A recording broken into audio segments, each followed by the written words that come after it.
अस्सलाम वालेकुम स्टूडेंट्स, उम्मीद है आप तमाम लोग खैरियत से होंगे। मेरा नाम मोहम्मद उमर खान है और आप देख रहे हैं दी लॉ चैनल। इस चैनल पर गुफ्तगू करते हैं हम लॉ, लैट, लॉ गैट और LLB 5S के हवाले से। तो अगर आप नए कैंडिडेट हैं, नए स्टूडेंट हैं, इस चैनल पर पहली बार तशरीफ़ लाएँ तो इस चैनल को ज़रूर सब्सक्राइब करें ताकि इस तरह की मज़ीद अपडेटेड वीडियोज़ हम आप तमाम कैंडिडेट्स की खदमत में बर वक्त शेयर कर सकें। आज के इस लेक्चर में हम लॉ एडमिशन टेस्ट के हवाले से डिस्कस करने वाले हैं। आप तमाम लोग जानते हैं कि साल 2024 का दूसरा लॉ एडमिशन टेस्ट जो है वो 13 अप्रैल को कंडक्ट हो रहा है और इसकी एप्लीकेशंस जो है वो क्लोज़ हो चुकी हैं।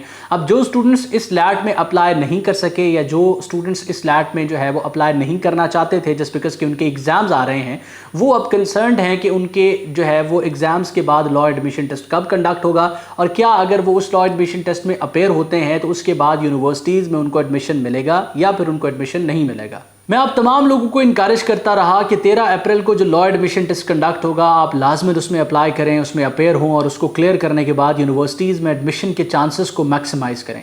क्योंकि जैसे ही अपनी इंटरमीडिएट के एग्ज़ाम से आप फ्री होंगे, यूनिवर्सिटीज़ अपने एडमिशन ओपन कर देंगी और पार्ट फर्स्ट के स्कोर की बेसिस पे एप्लीकेंट्स को कहेंगी कि वो अप्लाई करें।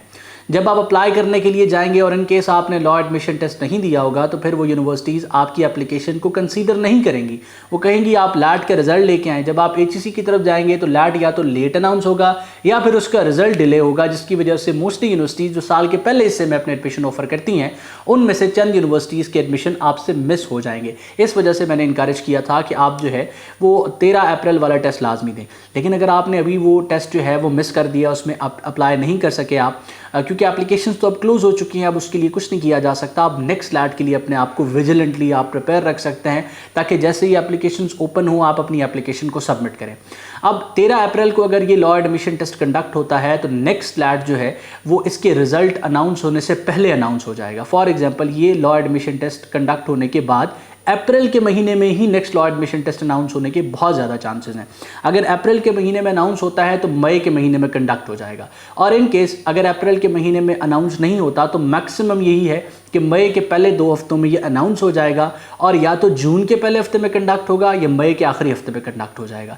तो आपने इस अकॉर्डिंग अपने आप को प्रिपेयर रखना है कि अप्रैल का टेस्ट कंडक्ट होने के बाद किसी भी वक्त लॉ एडमिशन टेस्ट अनाउंस हो सकता है। वो अप्रैल के आखिरी हफ्ते में भी अनाउंस हो सकता है या मैक्सिमम मई के पहले हफ्ते में अनाउंस हो सकता है। और इसके कंडक्ट होने की जो डेट्स हैं वो मई का आखिरी हफ्ता और जून का पहला हफ्ता है। अब वो तमाम लोग जो 13 अप्रैल के टेस्ट में अपेयर होने वाले हैं, आप तमाम लोग जानते हैं कि रमज़ानुल मुबारक के आखिरी दिनों में छुट्टियां होती हैं, कैंडिडेट्स मसरूफ़ होते हैं, स्टूडेंट्स मसरूफ़ होते हैं और ईद की सारी छुट्टियों में भी स्टूडेंट्स मसरूफ़ रहते हैं, पढ़ाई की तरफ जो है वो नहीं तवज्जो दे पाते, जिसकी वजह से अगर आप अपनी तैयारी ईद की छुट्टियों के बाद स्टार्ट करते हैं तो आपके पास वक्त बहुत कम होगा। तो मैं आपको इनकरेज करता हूं कि अगर आप जो है तैयारी के लिए किसी रिसोर्स को सेलेक्ट करना चाहते हैं तो आप अभी से करें। अगर आप एलिमेंट्स ऑफ लैट की तरफ जाना चाहते हैं तो बजाय इसकी कि आप इंतज़ार करें कि आप ईद के बाद इसकी तैयारी स्टार्ट करेंगे, ईद के बाद इसको ऑर्डर करेंगे, आप उसको पहले ही ऑर्डर करें, अपने पास उसको मौजूद रखें और आपके पास जब भी टाइम हो आप जो है आधा घंटा 1 घंटा उसको प्रिपेयर करते रहें। इसके अलावा अगर आप जो है वो दी लॉ चैनल को यूज़ करके प्रिपेयर करना चाहते हैं तब भी आप जो है अभी से अपनी तैयारी स्टार्ट करें, किसी भी एक सब्जेक्ट को पकड़ लें और अपनी प्रिपरेशन जो है वो स्टार्ट कर दें। इसके अलावा आप कोर्स ज्वाइन करना चाहते हैं तो बजाय इसके कि आप इंतज़ार करें कि जी ईद के बाद करेंगे, आप अभी से उसको स्टार्ट कर दें और अपनी तैयारी को कंटिन्यू करें। ज़्यादा नहीं तो आधा घंटा तो आप पढ़ ही सकते हैं, आधा घंटा एक कैंडिडेट लाजमन दे सकता है। इससे ये होगा कि जो दिन आपने ज़ाया करने थे छुट्टियों की वजह से उनको आप यूटिलाइज़ करके बेहतरीन रिजल्ट्स ले सकते हैं। आप तमाम लोग जो इस साल एडमिशन सिक्योर करना चाहते हैं, ये 2 लॉ एडमिशन टेस्ट आपके लिए बहुत ज़रूरी हैं, बहुत क्रूशियल हैं अगर आप अपने एडमिशन चांसेस को मैक्सिमाइज़ करना चाहते हैं। जिन लोगों ने 13 अप्रैल का टेस्ट क्लियर कर लिया, अच्छे स्कोर के साथ क्लियर कर लिया, एडमिशन चांसेस बहुत ज़्यादा हैं कि बहुत सारी यूनिवर्सिटीज़ में आप अप्लाई कर सकते हैं। उसके बाद मेरिट के ऊपर डिपेंड करता है। उसके बाद जो मई या जून में कंडक्ट होना है लॉ एडमिशन टेस्ट, अगर आप उसको भी मिस कर देते हैं तो फिर आपके एडमिशन चांसेस बहुत कम हो जाएंगे। फॉल एडमिशन जो है वो आप फिर सिक्योर नहीं कर पाएंगे लॉ यूनिवर्सिटीज़ में। तो इन 2 लॉ एडमिशन टेस्ट के लिए आपने अपने आप को प्रिपेयर्ड रखना है और अपनी लैट की प्रिपरेशन को मजबूत रखना है ताकि ऐसा ना हो कि आप अटेम्प्ट करें, अटेम्प्ट करने के बाद उसको क्लियर ना कर पाए तो वो अल्टीमेटली आपका अप्लाई करना ना करना एक बराबर हो जाएगा, बिकॉज लैट का टेस्ट आपका क्लियर नहीं हो सकेगा। तो कोशिश करें कि तैयारी पे भी थोड़ी सी फोकस करें और किसी भी रिसोर्स पे आप रिलाई करके थोड़ा थोड़ा प्रिपेयर करते रहें। लैट इतना मुश्किल टेस्ट नहीं है अगर आप इसकी तैयारी करते हैं। तो मैं उम्मीद करता हूँ ये लेक्चर आपके लिए हेल्पफुल रहे। अपना बहुत सारा ख्याल रखें। आपके जहन में अगर कोई भी सवाल है तो हमारी स्टूडेंट कम्युनिटी को फ्री ऑफ कॉस्ट ज्वाइन करें।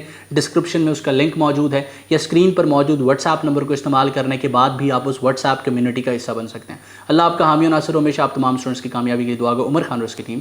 अल्लाह हाफ़िज़।